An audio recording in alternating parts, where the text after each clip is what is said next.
of these you guys can relate to. Fear of conflict, worrying about offending somebody or causing more tension.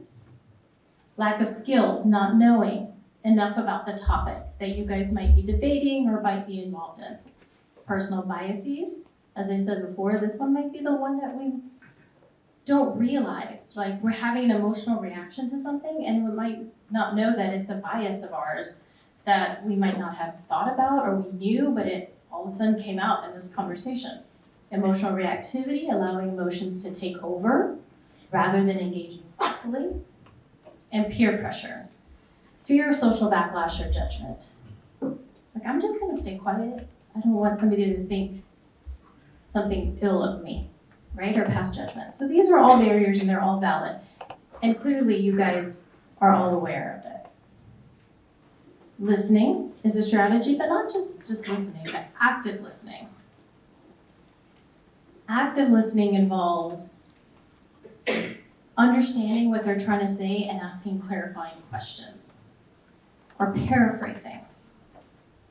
So the way to actively listen is to really listen, hone in on the words that they're saying, paraphrase, and then ask clarifying questions. Asking open-ended questions. For example, one of the things I wrote up here, what experiences have shaped your view?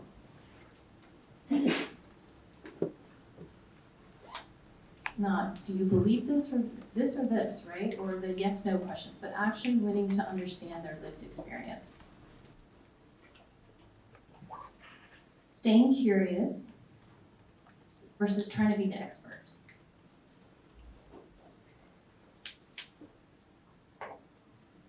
Acknowledging emotions.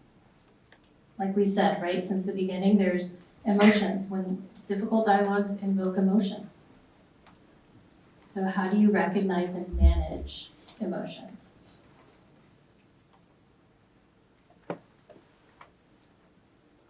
Sometimes in a heated argument, right, you'd say, okay, time out, walk away. That's a way to acknowledge that. Finding common ground. I teach policy, and in the world of policy right now, it's really fragmented, it feels like.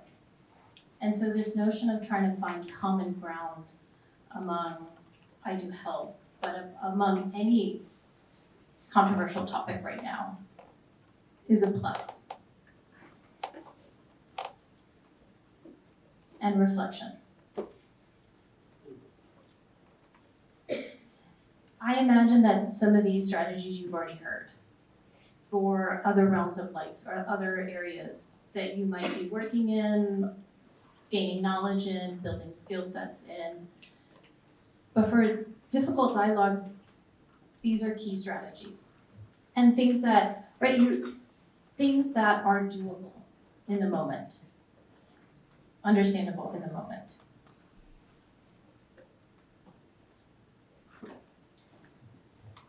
Now the application. Classroom settings, in friendships, workplace, out in society, and on social media. What do you guys think about the intersection of engaging in a difficult dialogue and social media? Tell me what y'all's pulse is. I'm curious to know.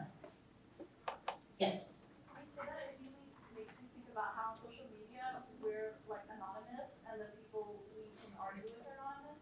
So it's so much easier to be emotionally reactive and say far more hurtful things and be less compromising when it's like a name on screen. Yeah. Yes. I feel that social media also has a lot of echo chambers that allow people to fall into, so algorithms benefit from sharing that kind of information. Correct. So what you're getting is really just reinforcing perhaps a bias or the way you think, or which is kind of what's coming at you, just keeps you ingrained in the way you're thinking, right, about a topic. Yes? Social media conversely can also expose you to perspectives that you haven't heard before. Okay. Perhaps something that you haven't heard comes across your screen, and you're like, okay, This is a way to think about it. Up here, and then I'll go back there. Okay.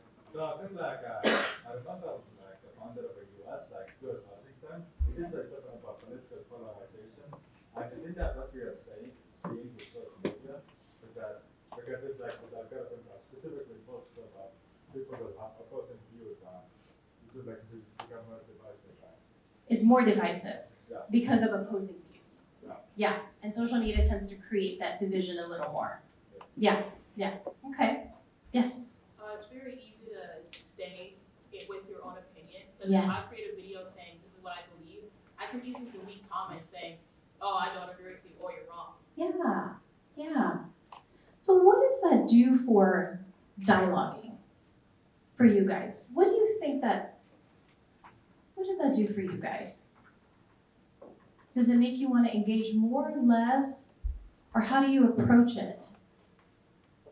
No right or wrong answer. I'm actually really curious to know what you guys think. Yes? It makes you want to engage more in person, but Yeah. less online. Okay. Oh, I really like that because I feel like that is a great solution. Just engaging back and forth. I was texting with somebody and then they just ended up calling me. They're like, hey, let's just have a conversation. I was like, yeah, that's probably worth it. I saw a hand here. Was there a hand? Yes. And then I'll come back. It makes conversations more uncomfortable, and so you keep that in mind, like, you're speaking to other people in person, because you're like, this shouldn't be spoken out loud. That's right. That's right. That's right. Yes. For me personally, I'm very stubborn. So no matter what, in person, online, you're gonna hear my point, no matter what. Okay. That's fair, right? I'm gonna make my views known. Yes. I think it just feels kind of useless to try to argue with people online sometimes. 'Cause Yeah. It's an ocean. Because what? Say the last part. It feels kind of like it's just an ocean of opinions. It's emotion. Is that what you said? An ocean. Oh, an ocean. Yeah, right. So it's not really worth it sometimes to get involved in it back and forth. Yeah. You guys have this added layer of social media that really, for me, as someone who engages in this with a signature course, is worth stepping out of to know how to put yourself in a situation where you can learn from engaging in a difficult dialogue. But I think it's there, right? So how do you learn to maneuver? How do you learn to work with it? So yeah, I agree. So the application of engaging in difficult dialogues is in every setting, inside the university and outside. So now, what's a framework? I hope this is a framework, actually, that can help you do some pre-work before you get into a dialogue and actually while you're in the dialogue itself. I did not come up with this model. This is from a book called Difficult Conversations, and I have references. But it is one that I have found my students over the last 6 years have really engaged in. And I usually teach this framework in the first couple of classes that I teach, and then they go home for Thanksgiving, because I teach in the fall. And so my students will go home for Thanksgiving, they'll come back, they're like, I used the conversations framework with my grandparent, or with my uncle, or with my aunt, and it was great. So I thought I would share it with you guys, because it's been, I don't know if I would, students have described it, my past students have described it as a game changer for them. So what happens when we get involved in a conversation? What this framework says is we're actually having 3 separate conversations, all tied together. We're having a conversation about what's happening, the actual topic itself.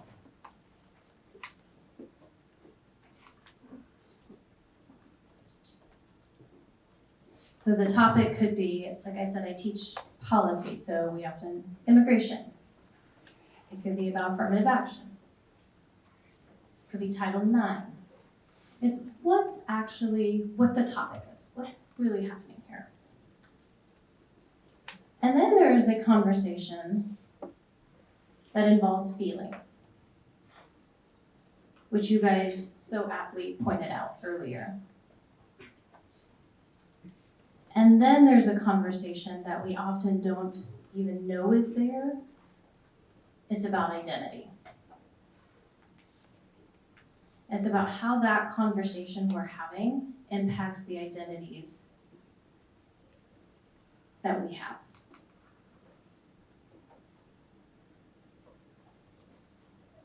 So in the what's happening, we tend to spend most of our, that's the intellectual part. We tend to spend most of our time there. No, I'm right because I think this, or my lived experience is this, or whatever it might be, I think this. And then we have the feelings. What place do my emotional reactions have here? And then how is my sense of who I am being threatened? So there's actually 3 conversations going on at the same time. And we may not even be aware of how the conversations threatens any of our identities, but it's at the core.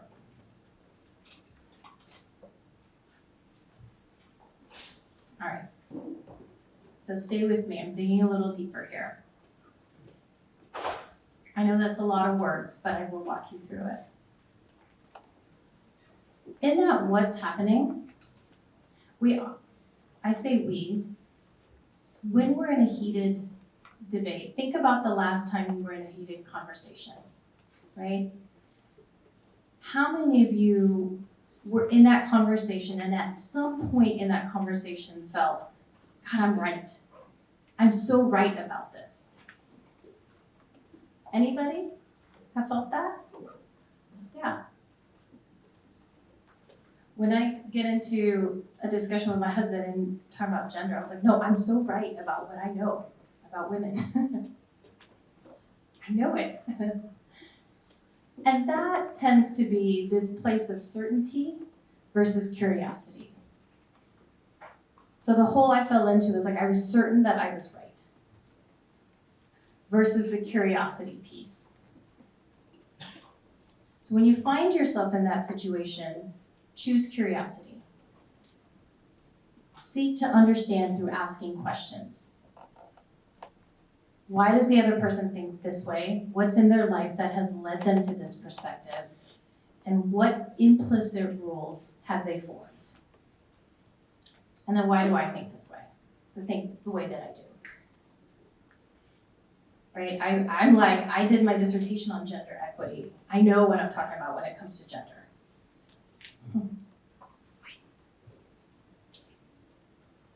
And so I find myself in the trap of we see events through our own lens, shaped by our own experiences, beliefs, and emotions. And we're unable to see the other side sometimes.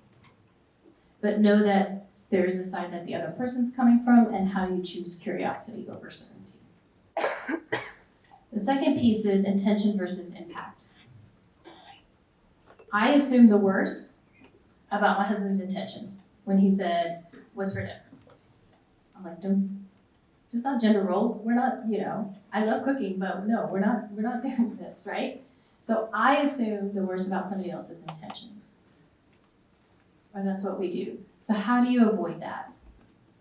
You explain the impact without assuming anyone's intent.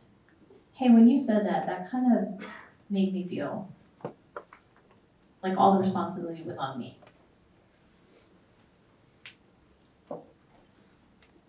And then finally, blame versus contribution. Multiple factors contribute to the problem or conflict. So if there's a fallout when you're engaged in a conversation, it could be with a parent, a family member, it could be about politics, whatever it is. It's easy to say that other person just didn't listen or just didn't hear, or it's their fault. They didn't see my side. Versus, okay, maybe what's the contribution here for all of us that this didn't work out the way it was supposed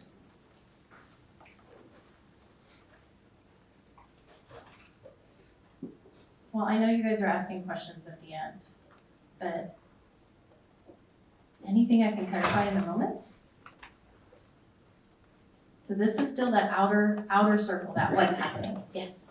So, I guess we only covered the first one, but the three conversations, are these questions we're asking ourselves? It's both. It's yes, you're asking yourself. So it can be pre-work, because I'm going to get into feelings and identity, and we're going to get into how that can be pre-work on those.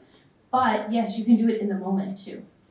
When you're in this heated conversation or this difficult dialogue, resorting to a mom, be like, okay, what's going on here? Am I in a place of curiosity or not? Am I misjudging their impact maybe, or their intent and how it's impacting me? And am I blaming someone, or am I understanding that, hey, we're all contributing to this, so let's dissect how we're all contributing to this. So it's both in a way. Yeah.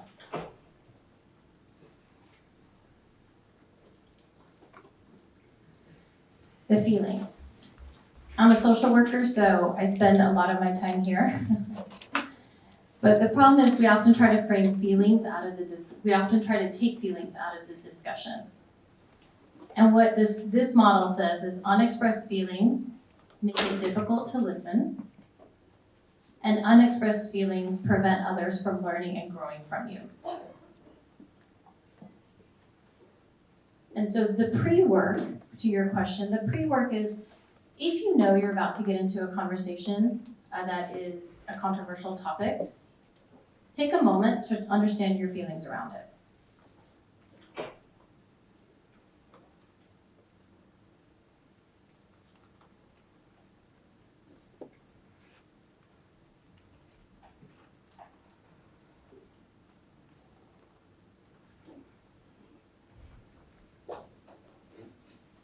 And very simply doing that can kind of help guide you through leading a difficult dialogue out of being difficult.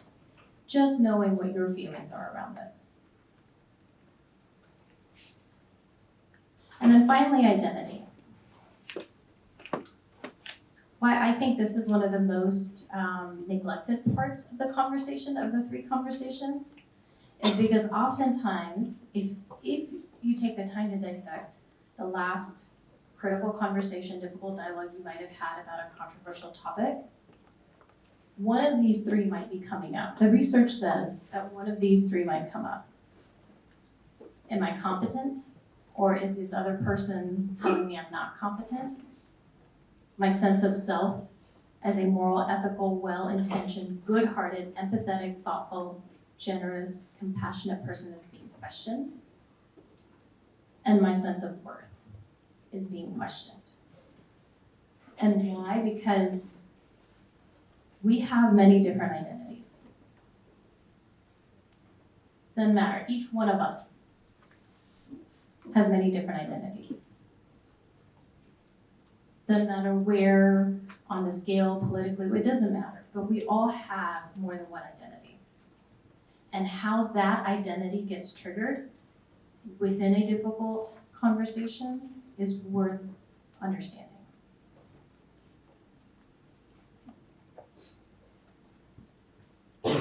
So your sense of who you are feels threatened. Your sense of worth, competence, or that you're a good moral person tends to feel threatened or questioned, and therefore the emotions come out. So what do you do? Right? How do you do the pre-work and the work during that conversation? So now that you know the knowledge, it's easier to apply it in a conversation.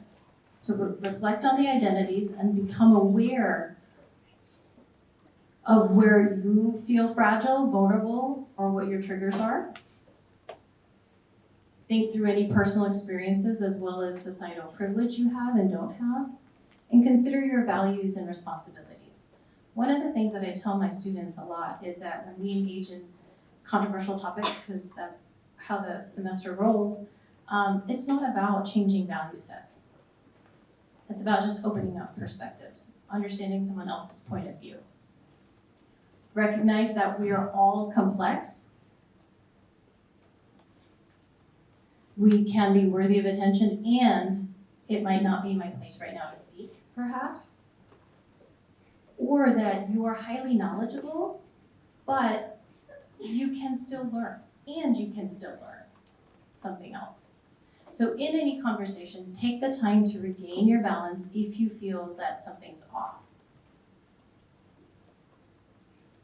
It sounds, simple, but it's the hardest thing to do. Think about the feelings, think about your identity, and where that lies in the conversation. And then you can decide how you want to respond in that conversation.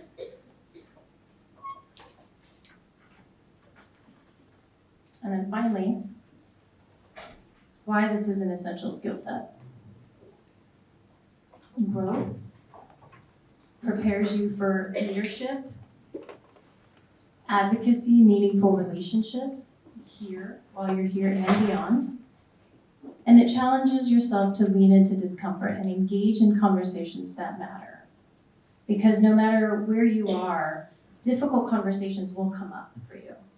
And how to engage in them in the most productive way is worth knowing. And I think I'm up for time, is that right? Q&A. Okay, thank you. Thank you guys for staying. Thank you guys for